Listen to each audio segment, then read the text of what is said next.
Dear students of class 12, पिछले term पर मैंने आपको ये चैप्टर पढ़ा दिया था विमेंस एजुकेशन। आज आपका नेक्स्ट चैप्टर है the heritage of India. E.L. बासम के द्वारा ये चैप्टर लिखा गया है। E.L. बासम एक प्रसिद्ध ब्रिटिश इतिहासकार थी और एक बहुत बड़े विद्वान थे। उन्होंने 1985 में भारत की यात्रा की थी और वो भारतीय संस्कृति से बहुत अधिक प्रभावित थी। भारत की परंपराएं, भारत की प्रथाएं उनके वो एक प्रशंसक रहे थे। लेकिन जब वो भारतवर्ष में यात्रा पर आई थी तो he was suffering from cancer से पीड़ित थे और जनवरी 1986 में भारत में ही कोलकाता में उनकी मृत्यु हुई। ये जो चैप्टर है जिसका नाम है the heritage of India, Bharat का उत्तराधिकार, इसमें लेकर भारत के समाज सुधारकों के बारे में बताता है, भारत की सभ्यता संस्कृति परंपराओं के बारे में बताता है, भारत में जो महान पुरुष थे जिन्होंने भारत की स्वतंत्रता में अपना योगदान दिया था उनके बारे में बताता है। भारत में कौन कौन सी अच्छी प्रथाएं हैं, कौन कौन सी खराब प्रथाएं हैं, उन अच्छी प्रथाओं को भारतीय लोग अपना रहे हैं और उन खराब प्रथाओं को भारतीय लोग छोड़ते जा रहे हैं। इन सारी बातों के बारे में इस चैप्टर में बताया गया है। लेखक कहता है राम मोहन राय जो समाज सुधारक थे, उन्होंने समाज सुधार के कार्य का शुभारंभ किया था, समाज सुधार के कार्य की नींव रखी थी। विवेकानंद ने इसे अत्यधिक राष्ट्रीय स्वर के साथ जोड़ दिया था। विवेकानंद ने समाज सुधार के कार्य को राष्ट्रीय कर्तव्य बताया था और उसके बाद जो समाज सुधारक हुए थे महात्मा गांधी ने समाज सुधार के कार्य को एक रिलीजियस ड्यूटी बता दिया, एक धार्मिक कर्तव्य। महात्मा गांधी को भारतीय और यूरोपीय दोनों के द्वारा एक भारतीय परंपरा के प्रतीक के रूप में देखा जाता था, लेकिन लेखक कहता है यह उनके बारे में एक फॉल्स जजमेंट है, यह उनके बारे में एक झूठा निर्णय है, क्योंकि वे पाश्चात्य विचारों से बहुत अधिक प्रभावित थे।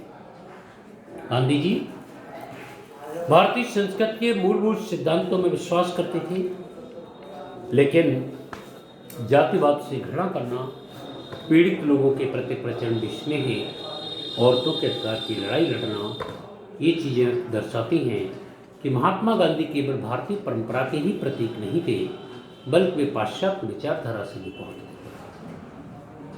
बाल गंगाधर तिलक, सुभाष चंद्र बोस आदि ये सभी स्वतंत्रता सेनानी थे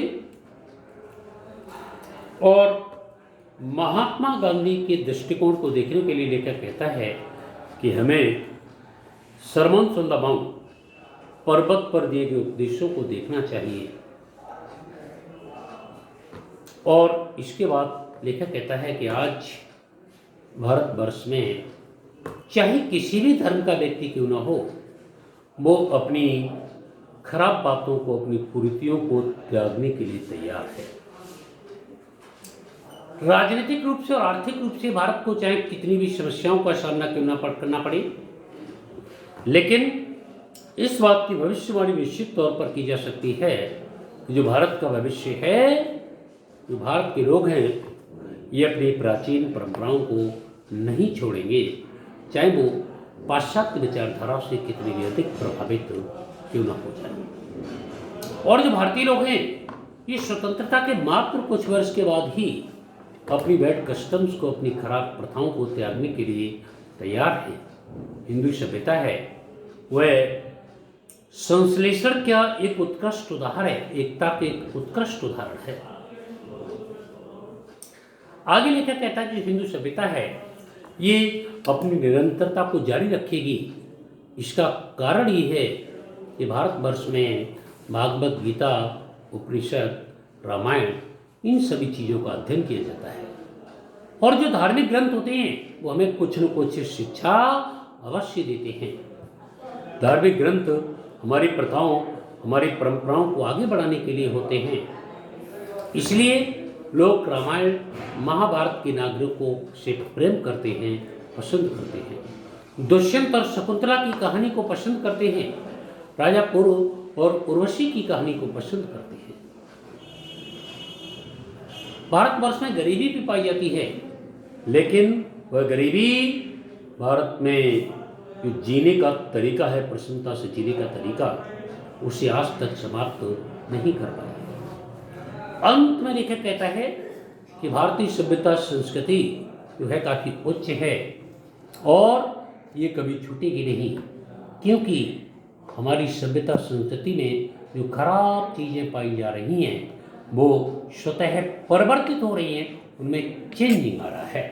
बैड कस्टम्स लोग छोड़ रहे हैं, जाति भावनाओं को छोड़ रहे हैं, चाइल्ड मैरिज को छोड़ रहे हैं, old family system new family system में स्वतः परिवर्तित होता चला जा रहा है। इस प्रकार से भारत का संपूर्ण मुखमंडल बदल रहा है। भारतीय लोग प्रगति के मार्ग पर अग्रसर हैं। ये इस चैप्टर में बच्चों बताया गया है। नेक्स्ट वीडियो से मैं इस चैप्टर को लाइन बाय स्क्राइब बाय पढ़ाऊँगा।